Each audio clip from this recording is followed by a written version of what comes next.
name is Sydne, and today I have with me Muche Ukebu, lead pastor of the Brook Church in Miami, Florida.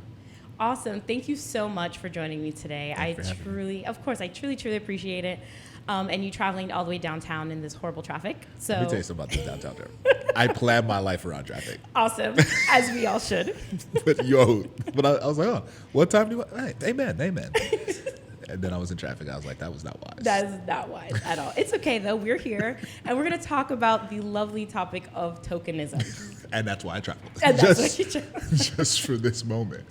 Because it's a topic that I think in the Black community we often don't talk about. Fair. And I think it's something that a lot of people don't even know about or realizing they're even practicing this, especially outside in the corporate field. Even in certain areas, we don't even think that it's being practiced. I agree. So before we dive into this topic, I wanted to give just a basic definition of what tokenism is. Let's do it. And it's the practice of making perfunctory effort to do a particular thing, especially by recruiting a small number of people from an underrepresented groups in order to give the appearance of sexual or racial equity. Yeah. So, What did you write that? I did not. I wish I did. Oh, man. Dictionary.com did. Let me just want to Taking preach notes. my next sermon. That was No, I wish I did, but I didn't. Okay. But thank you for dictionary.com. Now I know the real definition of tokenism. amen. So last month I wrote a blog for Black History Month, as I do here every year, and it's not because the M Network tokenized me at all. This is actually one of my ideas because I never have the opportunity to reflect on what my Blackness means to me and my experience as a Black individual. So I always take February as that moment to kind of reflect on that. Like I take the whole month. And this topic that I want to talk about was tokenism, and something that I didn't realize happened to me until I took this time to reflect. So if you haven't read it, folks, go read it. It's on mnetwork.com. It's really good. And For real. I'm not going to go through everything, but the Spark Notes version of it was I was nominated to be a Silver Knight nominee, and I didn't know until 2 months before school was let out. Application was due in, I believe, the end of August. Never was told that I was nominated, didn't know what a Silver Knight was. And listen, I had to figure it out, get my project done, and I had to have over I think 1,000-something hours of community service hours that I didn't have. So I did all of that within the summer, got the project done, went on it was, the whole adventure is just insane, it's crazy, but I wanted to get your thoughts on the blog and what you thought about it. Yeah, no joke. I thought it was really well written.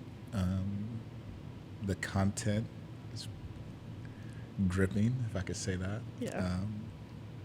Yeah. There was one part that kind of bleeds into this larger conversation, the epiphany moment that you feel when you're like, oh, I've just been tokenized, right? Yeah. And that moment in the article really, it kind of punched me in my chest, like when I was reading it, where it's like, we don't think that this is going to fit in this category. It's like, what kind of nonsense is that? Just spent 2 months doing For this. sure, particularly because what you did was really good in terms of swimming and teaching. I was just like, do I know this person? I feel like I heard of you, but who are you really? Yeah. But anyway, I thought the article put a face to an experience that a lot of people have, but they may not have language for. Correct. If I could say it that way. And then also it brought color, pun intended. Just a little bit. Yeah, just a tinge. Sad. It brought color to what some people may be doing without being aware that they're doing it, right? Correct. So, on one hand, when you have consistently been tokenized, it's very easy for that to be the lens through which you evaluate relationships, which isn't healthy or helpful. And sometimes people just are unaware. Yeah. That article, that situation, that didn't seem like they were unaware. Let me just go and make sure let me just make sure that I'm clear. That felt very intentional and very lame, if I could use that language. Yeah, I think the line or the one I used was, see, we included them. Yeah. See? Yeah. So, and this brings my first question to you is, have you ever experienced tokenism? And I know that's like, well, duh, that's why we're here, but yeah. Yeah, yes. So I would say macro than personal. Yeah, it's very hard for me.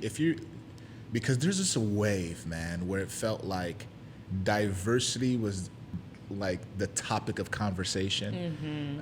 And so whether it was from a sincere heart or a strategic move, it just dominated. And still in many ways is dominating the moment, right? Representation. But representation, to be meaningful, has to include certain things. It's just not visibility. Like visibility Correct. is like bare minimum of representation, and even Yeah. then it's not the best form Form of of it. it, And so, right. so I feel like it's a experience everybody's had in some shape, form, or fashion, and some of it again it wasn't unintentional, Right. but personal for sure. I mean, so kind of in the field that I exist in professionally, not just in the consulting space, but like pastorally. I mean, history has said, at least in America, like Sunday morning at 11 has historically the most segregated hour in the United that's States crazy. of America, and so there's been this understanding that, at least recently, all the more, when I say recently, in the last 20 years plus, that this is antithetical to who we believe ourselves to be as Christian. And so the resurgence of saying, now we gotta reclaim our noble identity as a people from all people has led, I think, well-meaning people to take advantage of willing bodies who want to see, an accurate picture of the future. That's a lot of words to say, yeah. But I don't want to indict everybody that's done it as Right. much as to say it's been done to me, where you see your face on random flyers that you're not They didn't even call you. without any type of conversation, and you're Oh my like, yo, gosh. I'm actually not gonna be there. So you get these random text messages where you're like, hey man, looking forward to seeing you at this event, and then you have to respond, hey man, not gonna be at this event because I like being at home, and like it's just an awkward, but that leads to good conversation where Right. you're able to say, hey, when you do this, you're communicating something that's untrue. Anywho, I could ramble, but yeah. No. So But I've when had you different- when you do open that conversation, and that does happen, Yeah. what is the response or like kind of the reaction? It's like, hey, I know you're trying to be well intended, but Yeah.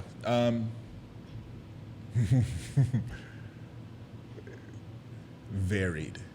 okay, But even in the variance, there's a remorse. However, and this is where self-righteousness is terrible. Nobody wins when you're self-righteous. So I don't want to come off self-righteous. no, I got you. But there's a way in which we're like, that's hollow. That's a cloud with no water in it, right? Yeah. And so that's an apology. Right. You But- ain't sorry, man. Right. Like, You're just saying it you to make ain't yourself sorry. feel better. Exactly. It's And not so, real. yeah, and then there's other times where it's like, oh man, I didn't even know that that's how it came off, and it led to some really fruitful conversations and even greater relationships. When I say so, if I could speak candidly, Yeah, go ahead. during my ordination, a pastor, he did my ordination. He said this to me and my wife. We're standing on the stage with our kids at the time. We only had 2 at the time, and he said, Muche, you look the part. No one is ever going to ask you how you're doing because you look the part. And it was and he challenged me to lead out with vulnerability and transparency, because people are just going to assume that I'm okay because I look the part. And I always thought about that primarily from an emotional context. I need to be more open with wherever I'm going through this. People aren't going to Not ask gonna me. understand. Yeah, but then, man, since moving to Miami, I've thought about it not just from that standpoint, but from the fact that I look the part. right? Yeah. Light skinned, young African American. And Right. so then you're like, Your life must be good. your life must be, and so then now you end up being an image, and Right. that's dehumanizing. You don't know me, you don't know my story, you don't know Right. who I am. You know, I don't know if that makes sense. No, that makes sense, because that was my next question to you, is how did that make you feel? Like, knowing that you're being tokenized, but this is not your story. Like, this is just part of who I am, but the message you're sending out is completely false. Yeah. And there's two dominant feelings that come from that, right?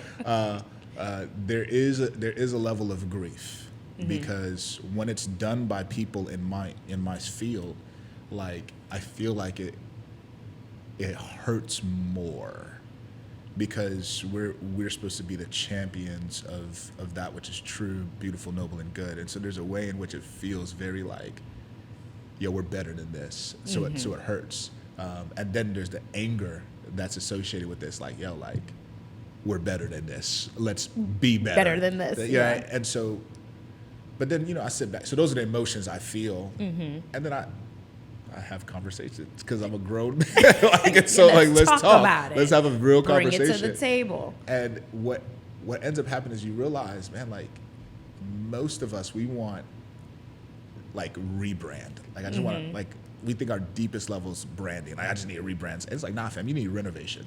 And so, like, you need to change this whole thing. And so it leads to great conversations that come out of a place of healthy pain. It's like, yeah, like, now I can communicate why we need renovation. Because if not, it's not my experience. It's going to be other people's experience that we have to account for. So I don't know if that makes sense.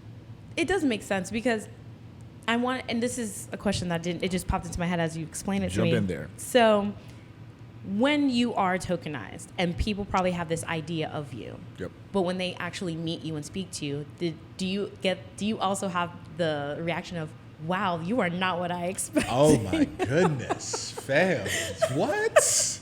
You are not what I thought. Oh my gosh, yeah. In some ways, a lot of the times, and that's the problem with tokenizing. Like, it is dehumanizing. It dehumanizes the individual, and it dehumanizes the entire community. Yeah. Like, we're more than the things that are noticeable about us. Like, we're just deeper to that. We're more significant to that. And so yes. Okay. Long story short. Yes. Because they're like, oh man, and sometimes you're not what I realized, and that's actually not a good thing. Right. It's actually a very frustrating thing. Yeah, because it's like, now I have to not only fight to debunk what you think of me, but I also have to convince you that what you see is not who I am. This is who I truly am. And they'll tell you, but that's not who you are. No. I'm telling you, this is me. Right. And I faced that. So the reason I believe, I can't even say this is fact, but I believe I was chosen as a nominee because I was one of 2 black swimmers on the swim team. Like, my high school that I went to was majority Caucasian. Yeah. It was, there was a good amount of black students there, but I was a swimmer, 15 years. I swam in my high school swim team.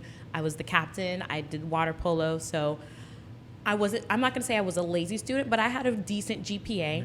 I know other black girls that I went to high school with that were in all AP classes. I took one, I left because I was like, AP Euro? Absolutely not. Senior year? Absolutely not. That's funny. But I was an honors student, right? So I know I wasn't an outstanding student. I did what I could to be a student athlete. But when I was nominated, I was like, there are so many other girls that are doing way better than me academically and that have way more volunteer hours that could be here. Why me? Because you check the right boxes. Why the blog is called A Diversity Checkbox. Because I did. That was the name. That's the name. That's right. I had good grades. I swam. I played water polo. I was the team captain. What better student or representation of the black community in your school do you want to show? And so I feel you on that. And I didn't realize that is the box they put me in, so to speak. I realized that when I got to college, going to an HBCU and speaking amongst other women who have gone through the same thing I have, and my professor saying, Sydne, they kept you in a box. And if you read my blog at the end, it kind of explains like how I truly found there was more aspects to me that I wasn't aware of. And so like going through that journey of finding my identity was very like, it helped me become the person I am today. So the question that I wanted to ask you that I didn't tell you before we started the show was reverse of this. Mm-hmm. Have you ever felt tokenized in the Black community? As far as them using you as a, hey, he's doing it right. Yeah, tokenizing is not a respecter of cultures. Like anybody can do it, right? So right. like my parents are from Nigeria. Okay. Right? I mean, like I was talking with my dad today. He's going to Nigeria in like 4 weeks. Oh. Right. Nice. Imo State. This is how he talks, right? You know what I'm saying? The whole night. And and so yeah. So growing up, it was like Onumachichu. You know, be and a derogatory word for Black people. Yeah. And it's like, well, Dad, just wanted you to know. Right. When I go to school, Mm-hmm. the only thing that delineates me is my name. That's it. Just so you know, some fascinating conversations growing up. And so yeah, like there was like, well, you're African, Mm-hmm. but you're not really African, like type vibe. Right. All the fights I got into growing up was like, your mom must have cheated on your dad because you're light skinned, so you're like a light skinned African. Those don't exist. What? That type of nonsense. And so in many ways, yeah, where it's like you become the representation of blah blah blah blah blah. Right. And it's like, yo, that sucks. Yeah. Like I used the word earlier, and I want to restate it. It is very dehumanizing Mm-hmm. to reduce me to just one aspect of my identity. Correct. Like I'm just way more complex than that. Right. And I think I felt that most the older I got, like outside experiences, and you're like, oh yeah, something's happening here. Have you ever, my prof, she brought language to this I thought was really, really good. Mm-hmm. Have you ever experienced like the 3 conversations, right? So the conversation, like, so you're engaged with somebody Mm-hmm. who that they're just seeing you but not seeing you. Oh, know yeah. what I mean? And so you have 3 conversations in your head. You have what you want to say, Yep.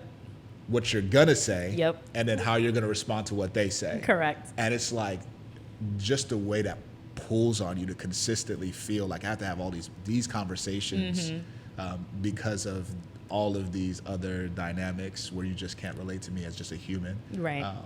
That's where you start to realize all the more like, oh, like you've dehumanized me. You've stripped some of the beautiful parts of me and reduced me to blah. Right. And I don't want you to remove it. I'm African American. I love it. It's a huge part of who I am. Mm-hmm. So don't remove it from me. Just don't reduce me to that yeah, level. I don't know if that makes sense. Yeah, no, it does, because when they do that, they put you in a certain like they make them like you a victim. Yeah, it's like sure. They victimize you in a sense. Not a victim. Right. I'm not a victim. No. My African American side does not define who I am. It's just a part of me. Yep. There are many facets to me, and I'm more complicated than just what you see and what people want you to see about me. Facts. So I appreciate this conversation, and I don't get to have this conversation with many people. It's all good. It's difficult. It's very interesting. Especially when people don't know it's happening or don't realize it. It makes me feel better that when people have experienced it, I can have this transparent conversation. So I wanted to ask you last question. Cool. How do we stop it? How do we get people to realize that they're practicing it? And how do we stick up for ourselves without being rude or malicious or, Yeah. There's a couple things that jump in my mind. First, I would say relationship should drive representation. Mm-hmm. And so there's a way in which people say, yo, my company is blah, blah, blah, blah. It's diverse and this, that, and that. And then you're like, I don't want to measure your diversity by your boardroom. I want to measure it by your dinner table. Like who are you actually in relationship with? That's the stuff to me that is way more meaningful because that drives authenticity and it actually frees you from. because it allows for safe spaces to have some really significant conversations. So I think there is no silver bullet, but if I had to put my eggs in a basket, it'd be in a relational basket like that. We would seek meaningful relationships that free us from foolishness. The other thing alongside that I would say to the person who is susceptible to be tokenized. What's interesting, so I was, like I mentioned earlier about why is my face everywhere, Yeah. Please stop. Don't do that. Don't do that. But yeah, so I was actually in another city for class, so I'm getting my doctorate and whatnot. And it was,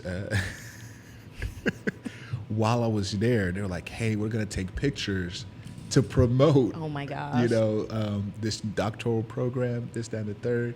And I was like, hey, yeah, I'm not going to be in those pictures. Because you're afraid they're going to. Because I love this school. Right. At the same time, right, I want to free you. And I want to free myself. I'm not going to be in those pictures. Boom. And they were like, man, we totally get it, man. Yeah. Thank you for sharing. It was a great conversation. But you do have to assert yourself. Yes. When it's all said and done. You just can't, which is harder. You can't just passively, right. Move along. You got to assert yourself. And so, yeah, this was literally like last week. That's crazy. Yeah. The most recent incident. Most recent. Oh my God. Pictures again. But you did the right thing because you knew. So. Because even though in that instance it would have been great to to promote the school and do anything, but you knew in the long run they would take advantage of that. There's something alluring about significance. Mm-hmm. And I remember, so born and raised Houston, Texas, greatest country in the world, right? Texas, being its own thing. We pledged. Wait, I'm about to say, I was like, sure. No, so Texas is its own country. thing. Okay, I've never been. We learned U.S. history and Texas history, and it was. I thought like we won the Alamo until like high school, and I was like, and I'm reading for myself. I was like, oh, we lost this bad boy. It was wild. We pledged allegiance to the states as well as to the Texas flag. Oh, that's crazy. One indivisible. It's not a game. Anywho, and so moved from super diverse community. I grew up that Nigerian, black, all of that, and saw a lot of black excellence too. Correct. Went to school in Waco, then ended up in Denton before moving to Atlanta to help plant a church. In Atlanta, black excellence. Correct. And so I grew up around it, and then you just start to there's just so many more people like me. Like, correct. Not because you need to know your worth and add tax, right? Like, so I know I'm not a slouch, but I'm not anybody. Who I am, but by the grace of God. Right? Correct. And so I'm nobody. But you need to know your worth and add tax. But you're just surrounded by a lot of dope people, so you don't, But whenever you would get in a room with somebody who's not surrounded by a lot of dope people, and you're like, oh, you're this person's black guy. You're this person's black. And it's like, that's intoxicating. Yes. To not only be needed, but to feel significant. That's intoxicating. And you got to push against that. You cannot perpetuate that nonsense. Correct. You know what I mean? Correct. Because then what ends up happening is you start to position yourself as if you're speaking for an entire community, when black's not a monolith. We're all diverse, and no ethnicity is a monolith. Does that make sense? And so just like part of how it stops is obviously the relational thrust, but then also it's the courage to say, I will forego potential resources. Correct. Because I don't want that type of clout, and I want to perpetuate something that's foolish, which is hard. I've just watched people die on the vine, and they're like, I'm alone. But yeah, because you're out here perpetuating nonsense. Please correct. Stop. It's funny you say that, because I had a conversation about this with one of the gentlemen that I went to school with. Really? I sent him the blog. He absolutely loved it. He's like, yeah, Sydney, I felt the same way, but he had a different view. Because his mom said, just listen, they only told you to do it because you're black, first of all, but it's okay, do it, so that way when you put it on your resume, it'll get you into more spaces than you would if it wasn't on your resume. And I was like, I get her, but that's not the way you should do that. Yeah, and that's always, I I understand and I disagree. Because it doesn't set you up for that position. It's a false representation of who you are because the initial ask was false. Yeah. The only way things change is when people stop playing the game the same way. And so it's just like, I just don't want to do the thing anymore, man. Right. And when I was younger, it made sense. Right. I was like, yeah, like opportunity. Then you start to realize, wait a second, that's actually not opportunity. It's not opportunity. Setting up for failure. Exactly. And so it's just like, I think it's well-meaning, and I think that's part of the challenge is even in these situations on both sides.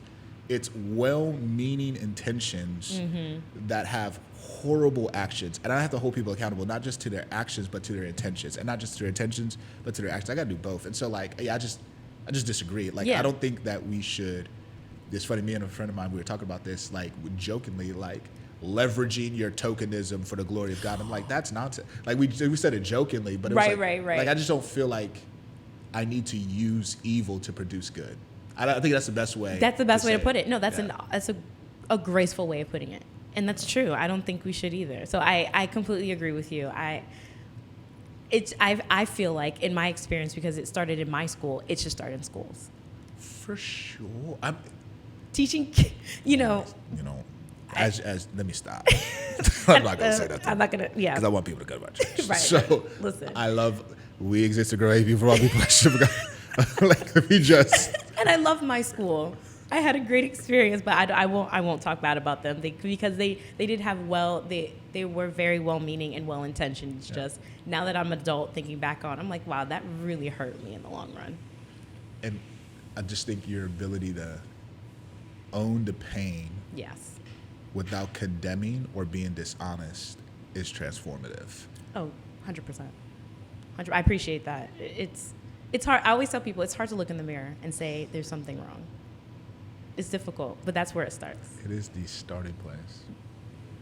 Muche, thank you so much. Man, this was fun. Hopefully it was helpful. It was. I rambled a little bit. No, it's fine. Like, your point of view as a pastor and how tokenism is used in your sphere is interesting because we look at religion as a place where we can all be authentically ourselves and together. And I don't want to say it's not, because we're not saying that everyone does it. Yeah. But it is there.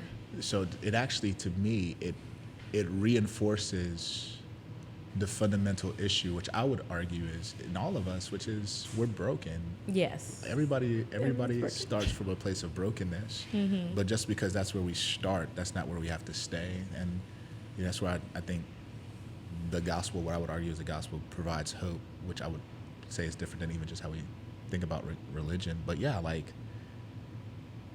anywhere there's humans, there's going to be brokenness. What are you going to do with it?